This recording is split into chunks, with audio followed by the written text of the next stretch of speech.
Welcome to the Anxiety Connection. If you've ever struggled with anxiety and are ready to finally get some answers, you've come to the right place. Hi, my name is Wendy Leeds, and I've suffered with anxiety my entire life. Thankfully, I'm also a psychotherapist, and over the years, I've learned a lot about anxiety, where it comes from, and how to manage it. That's what this podcast is all about. So, let's grab a cup of tea and talk about it. My guest today, Peg Doyle, is a wonderful, wise wellness coach. She is deeply committed to helping us all see the vital link between food and health. And by health, this is the Anxiety Connection. I mean physical and emotional health, because what we eat, how we live our life, play a role in our anxiety. I've got to say, Peg is a really great speaker. She is a world-class expert in the fields of nutrition, lifestyle, and gerontology. She has written a fabulous book called Food Becomes You, Simple Steps for Lifelong Wellness. And it says on the cover, written for boomers, but I have to say it's for anyone who wants to eat well, to stay well. It's a great book. Now, today, if you're over 50 or you know someone who is, I'm going to ask you, are you feeling more anxious? Years ago, we used to say, anxiety gets better as you get older. But the research points to exactly the opposite. We get more anxious as we get older, and we have more to be anxious about, money, what's going to happen, how will I live, how will I support myself, and most importantly, we worry about our health. And with COVID, we have worry on top of worry. Today, Peg and I are going to tackle this together. We're going to come up with some solutions, some practical ideas you can use right now to start feeling better. So, Peg, tell us a little bit about yourself. Well, thank you for that introduction, Wendy. I feel like you already told the story about me. Because you're fabulous, you deserve it. So I am a newly married, older person. I'm a grandmother of 6. I made a career change 22 years ago and have been loving the work that I do. One of the things I love about growing older is that you have a chance to make some changes in your life where previous generations maybe didn't have that chance because they didn't live as long as we are expected to live. So we have some positive aspects of growing older, but coupled with that, even with positive choices that we make, we can get tied up in the anxiety about change. Yeah. And so in many ways, I think that where we are today is similar to where we were as adolescents or young adults. We have so many choices. That's so interesting. Yes. And our parents and grandparents didn't have these choices. So with the choices comes a level of anxiety. Will I make the right choice? Or right. will I make the wrong choice when it comes to my health or where I live or how much money to spend or how much to save? Do I get lifelong, whatever that insurance is? Exactly. We're groundbreaking. I hadn't thought about it. Yes, we don't have role models to look to on how to do this stuff. No, we don't. It's all on us. I'm so glad you're here. I know that the most powerful step we can take to reduce anxiety is to take action. And let's start by talking about our health and COVID. And what if we could get our immune systems up and working really well? That would help my anxiety. Yes. Peg, how can we do that?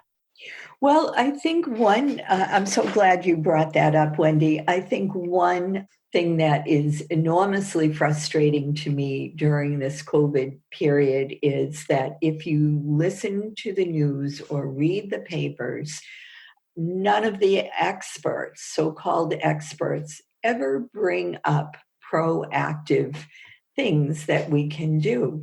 And lower our stress because we can do something. Exactly. Love it.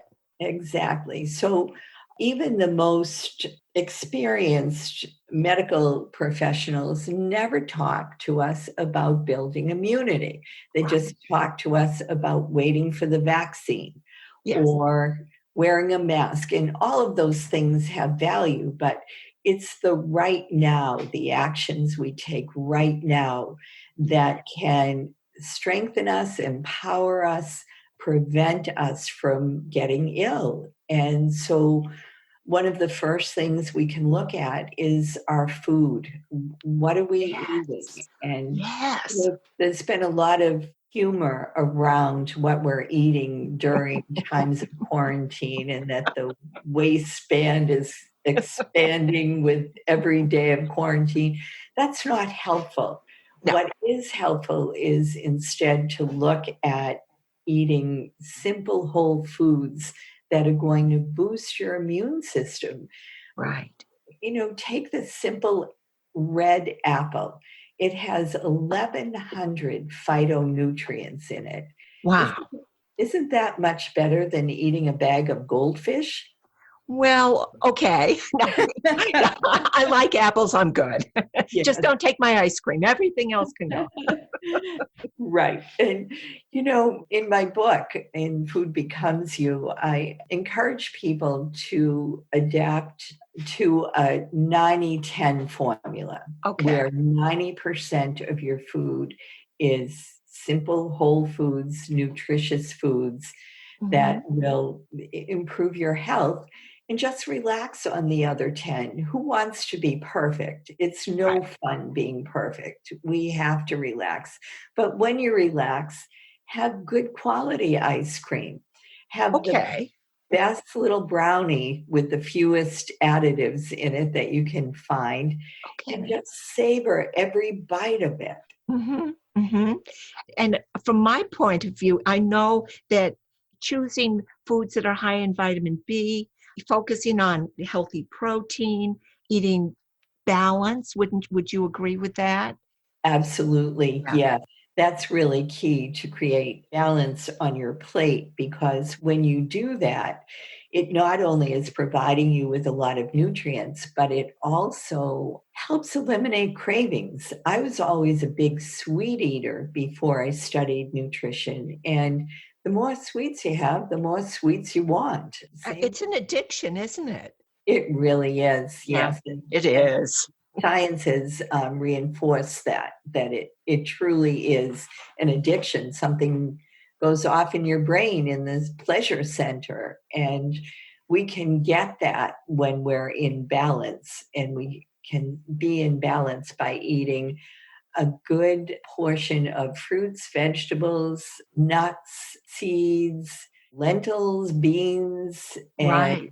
high quality meat. That's what will create balance and eliminate that craving for the sweets or the salty foods. And good for your immune system too. For sure. Yes. Yes. Because the other piece of it now, and I have a PowerPoint presentation on the microbiome. You may have heard that term. Hmm. So the microbiome is our bacteria, the good bacteria that resides in mainly in our gut, but we also have it on our skin. We have 10 times as many bacterial microbes in our body as we do normal cells. So it's a whole lot of millions of cells. So this is where the immune system is, right? So we're talking Exactly. about taking care of the immune system. Yes. So Okay. that's exactly right, Wendy. The microbiome, the better balance you have in those good bacteria, the stronger your immune system is. So it's all about what you put in your body How do we balance the microbiome? by eating the foods that I just mentioned, Perfect. Okay. and also fermented foods, Oh, and also avoiding sugar, in particular, highly processed foods. None of those are good for the microbiome. okay. So to boost immunity, you're going to eat well. You're going to focus on gut health. Anything else for immunity? Rest and Ah, yes, yeah. and lowering your stress. Stress has a direct effect on your immune system. We know that people who are experiencing chronic stress have more illness, more loss of work days, shorter lifespan. Stress that's unmanaged is very damaging. And the other thing that we don't talk about enough, particularly as we age, is loneliness. Loneliness, So important. yes. Current research is showing that chronic loneliness is as high a risk for early death as smoking. I So, had not heard that. That's amazing. yes, it's very damaging. So, when people are lonely, the focus mainly is on older people, but I hear even younger people talking about their loneliness, and not just since COVID. Yeah. It's been an outcome of too much technology, too little person to person contact. Mhm. So it's a very widespread problem. And So how do we deal with it? How do we take it on? well, good question. I think that one way we can take it on is becoming more vulnerable. So Ah, we praise ourselves in this country for our individualism and our I can get it done and yep. just I can do it myself. I'm sorry, that's me. I'm sorry. Yeah.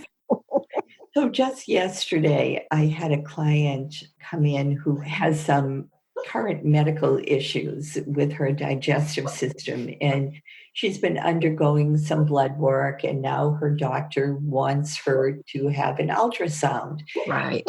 And she mentioned that her brother-in-law offered to drive her for the ultrasound, and she said, I didn't want to bother him. Well, this person is a widow and has, because of her circumstances, developed this fiercely independent way of living. Mm-hmm. And I suggested to her that it might benefit not only her, but her brother in law to have the opportunity to be of service to her. I love that. And she decided to take him up on it. And so, what comes with that is a vulnerability, an acknowledgement that we can't do it all ourselves. And then the acknowledgement that somebody who's close to you has value and has a way of showing their affection for you. It's like wrapping a blanket around yourself when Oh, you're really feeling vulnerable and or anxious. or anxious. It's Yeah. such a wonderful metaphor for anxiety, allowing someone to help you. I love Yes. that. Mhm. There's nothing weak about asking for help, and we need to really lock into that idea that asking for help is asking for love, asking for connection, and we can do that, and we can help those who love us by doing that. And the outcome of that can be a much lower level of anxiety and a much greater level of connection. Oh, it's a win-win because it also helps the person who gets asked. I Yeah, love when people ask me for help. I do too. Oh, Most of us do. Um, yeah, okay, so the immune system, you're going to eat well, you're going to rest well, and you're going to reach out and all of those things work for anxiety. Yes. I would love to go back. You said to help your immune system relax. I find that hard to do. And I know you have some great suggestions for ways that you can relax. Mhm. Well, I think much of it is who are you? Oh, good. Yeah. Figuring out who you are and what makes your heart sing, what makes you feel safe, what makes you feel connected. For some people, it's spirituality, and that can be through a faith based religion, it can be from connecting with nature. Mm-hmm. It can be from being of service to people. Mm-hmm. It can be from meditation. So it's a lot about knowing who you are and what it is that lights up your heart. So important to find something that does bring you joy. Yes. You are also an expert in acupressure. Are there relaxation acupressure points? Yes, there are. And one of the most useful ones that I use when I'm feeling anxious is centered right in the middle of the palm of your hand. Okay, Uh, I'm doing it with you. So we have these lines that go across our hand horizontally, and then a couple that go vertically up toward our fingers. But if you focus right in the middle of the palm of your hand and place your opposite hand's thumb right on that spot and gently push in and hold for a couple of seconds and then release. Oh, that feels And great. the good thing is, it's so easy to do. We can do this anywhere. If you're in a public place and you're feeling anxious, nobody will even know what you're doing. Uh, you will. And if you couple that with some easy, not too deep, not too fast, just easy breathing, it'll bring you right down. Oh, that's so simple and so effective. Mhm. I Yes. love that. Great. I, Great. I remember there are a couple of acupressure points for your immune system while we're here. Yes, there Okay. are. So those are along what is called the lung meridian, the Okay. pathway. And if you put the inner side of your arm in front of you, so rest your hand, your open hand on your knee, and look down at your lower arm just below your elbow. Mm-hmm. On the outer part of it, there are a couple of points right there Okay. that you can press on. Same concept. You press and hold Okay.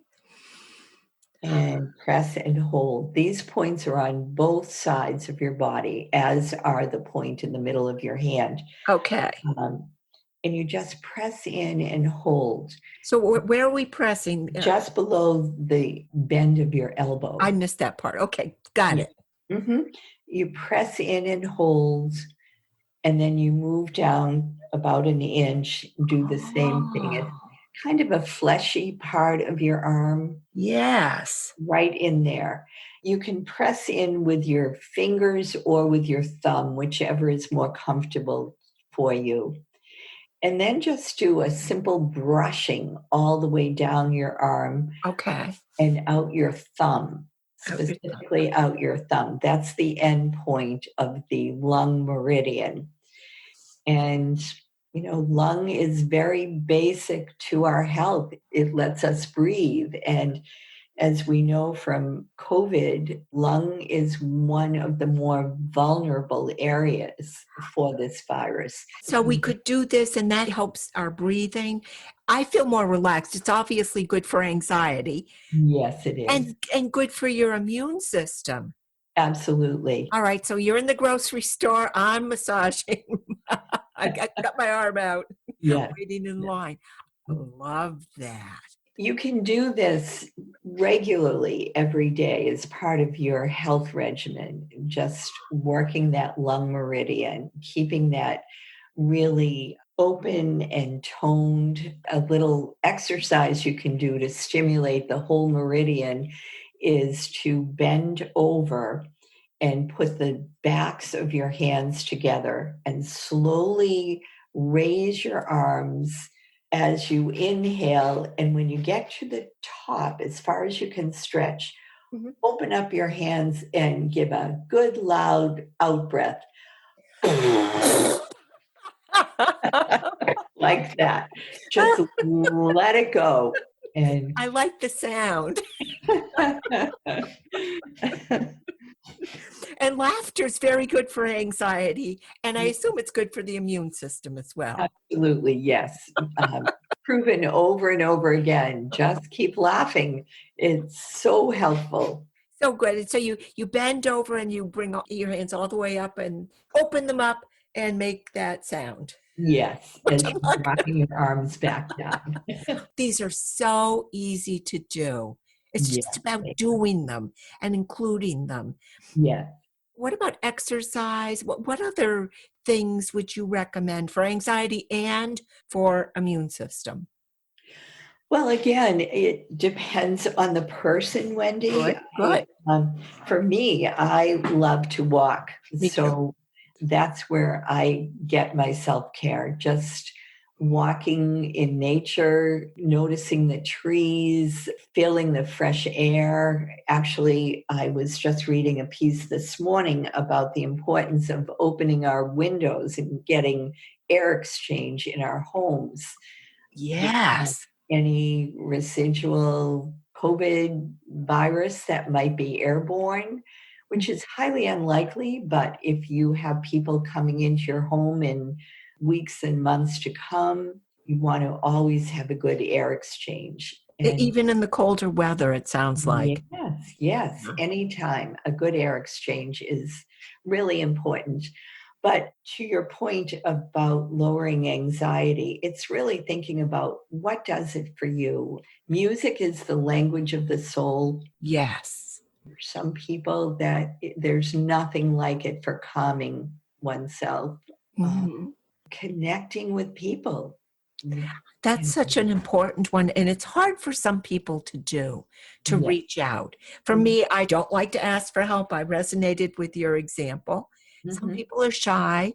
Yes, and for shy people, there may be something that is very relaxing to do. My sister is a very solitary kind of person, and Mhm. the solitude doesn't bother her, but I think it would if she didn't have all her talents and interests. She's a woodworker, she's a seamstress, she studies genealogy, so Wow. she has lots to do to occupy herself. So if you are somebody who is comfortable with solitude but find yourself getting anxious, think about what interests you might have and explore them. Especially when we get older, most of us have more time on our hands. So explore those things you never had time to do before and find your joy. Yes. And I think in this country, we look at aging as such a negative, just with such a negative vibe. I think we disrespect people as they age. When I would take my mom to a medical appointment, they would often talk to me and not her. Yes. And I find that disrespectful and really demeaning. Yes. Could you speak to aging and our society and Sure. One of my favorite topics, Wendy. And to take your point about your mom and the disrespect that you felt and she experienced, I think with good intention, very often people in the medical field, especially, I shouldn't say especially, also in the grocery store, have a tendency when somebody is elderly to call them honey or to speak to them in a sing-songy way as though they were talking to a child. It, yes. it's very disrespectful and disempowering. when people treat you that way. So I think that it's important as an older adult to develop a response to that, not necessarily addressing it directly, but to speak with confidence, to speak with clarity, Yeah. to think about what you want in that exchange and to be very clear about it so that you don't feel vulnerable. I couldn't agree more. I'm just absolutely clapping my hands around because I'm so excited because those are the things you do when you're anxious. You find a sense of confidence. I love that word. And even if you're anxious, you can still speak with confidence. Yes, you And can. it stops the vulnerability and it allows you to own yourself because anxiety is about believing you can't take care of yourself. Mhm, mhm. When you speak with confidence, you claim who you are. That's so interesting the way you phrase that. And for some reason, as we get older, I think maybe we lose the sense of our own power. Yes. Mhm. We got to take that back.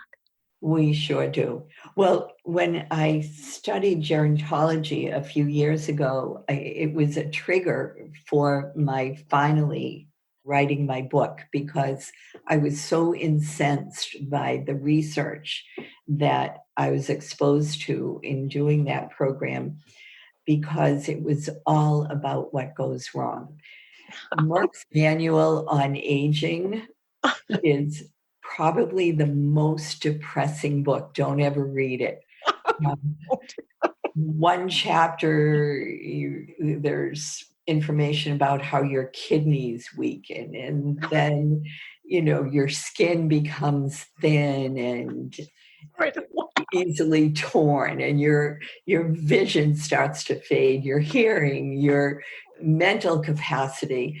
It's like, oh, what do I want to live for, really? And this doesn't make us anxious at all. No. Everything's going to sag and drag, and you're going to need duct tape to get through. Yes, yes. And nothing in there that was proactive, just like I mentioned earlier Right. about the medical experts don't talk about building your immune system during this very important COVID time. Yes. The researchers don't talk about what people can do to stay healthy. And we're going to live long lives. There's no Yes. question about that. So, my question is always, what do you want that to look like? Yes. With medicine today, we can live very long lives, Yes. but we can also live very long lives by practicing good lifestyle activities, including managing our anxiety. So that doesn't kill you. The ideas we have around aging make us anxious. They do, and they're promoted by professionals. And, one of, I can't think of his name in the moment, but a doctor I heard speak a few years ago made the most sense of anybody I've ever heard. And the name of his book is Live Long, Die Short. Oh, And yes.